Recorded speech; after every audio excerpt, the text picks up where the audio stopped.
fragmentation of the Soviet Union and the unfreezing of frozen ethnic conflicts in the South Caucasus disrupted once integrated energy channels.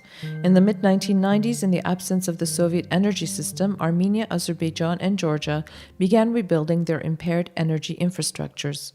While Azerbaijan is rich in oil and gas, and Georgia is geographically situated to be at the crossroads of oil and gas exports, Armenia, with poor natural resources and closed borders with Turkey and Azerbaijan, has become reliant on imports for much of its gas and energy, and is also left out of becoming a transit country for oil and gas. Armenia, a country which does not possess any of its own fossil fuel resources, mostly relies on Russia for natural gas, nuclear fuel, oil products, and limited amounts of coal. Armenia has two main hydroelectric cascades consisting of 9 power plants. Armenia also has the Medzamor nuclear power plant, the only one in the South Caucasus. Medzamor was shut down after the 1988 earthquake because of safety concerns. But in 1994, as Armenia found itself in a fuel crisis, one of the 2 units was restarted. The plant met the end of its design life in 2016. But, as is the case for many nuclear plants globally, its license to operate has been extended. Medzamor provides 40% of the country's total energy production. While Armenia imports most of its consumed energy, it is also a net electricity exporter, providing electricity to Georgia, Iran, and Artsakh. A challenge of electricity trading, however, is the fact that exports depend on the weather. Electricity is usually exported in the summer when surplus hydropower is available and imported during the winter. As many of Armenia's Soviet-made electricity generating plants are at the end of their design life cycle, growing electricity demand in the country requires that new power generating capacity be constructed. For energy security, Armenia is looking to diversify its primary energy resources and supply routes. A new transmission line between Armenia and Georgia is already under construction. Azerbaijan has independently met its domestic oil demand since 1998, and since 2007 has met its own gas demands. Azerbaijan's crude oil reserves are estimated to be around 7 billion barrels. The country's oil and gas extraction rates and exports contribute nearly 50% of the country's GDP.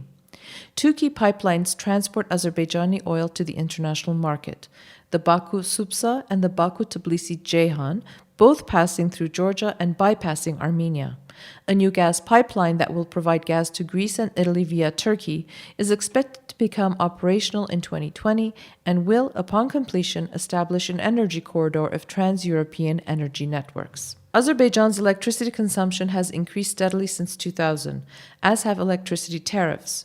Before 2000, Azerbaijan was a net importer of electricity but has become a net exporter since then. Electricity generation in the country will eventually rely primarily on natural gas, while slowly increasing the share of hydropower and other renewables. While crude oil exports peaked in 2010 and have been declining since, Azerbaijan's gas fields are still being developed with the goal of supplying European and Turkish markets. Georgia has little fossil fuel resources and relies largely on imports for energy. Azerbaijan and Russia supply its natural gas. Fuel wood constitutes about 8% of its total primary energy supply. This is due to the lack of gas infrastructure and its unaffordability for low-income segments of the population. The supply and consumption of natural gas is growing, however. The country's geographic location, which connects east-west transport routes and also hosts north-south transit routes, supports Georgia's economic growth. For example, it receives an in-kind fee of 10% of the gas originating from Russia. One gas pipeline has been transporting gas from Russia to Armenia through Georgia since the Soviet era. Hydropower constitutes 17% of Georgia's primary energy supply, with the remainder coming from natural gas-fired thermal power plants or imports. Increased hydropower generation currently results in an electricity surplus, which is exported to Russia and Turkey in the spring and summer. However, it is still insufficient to meet Georgia's winter demand for electricity.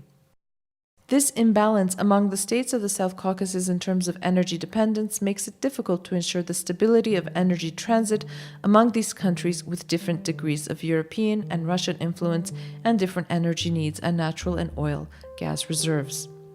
At the same time, the 3 countries have much in common. They are all behind in terms of infrastructure modernization, all have relatively low levels of energy consumption per capita, all lack appropriate legal, institutional, and political frameworks for developing existing energy efficiency and renewable energy potential, and all have low levels of economic cooperation among each other.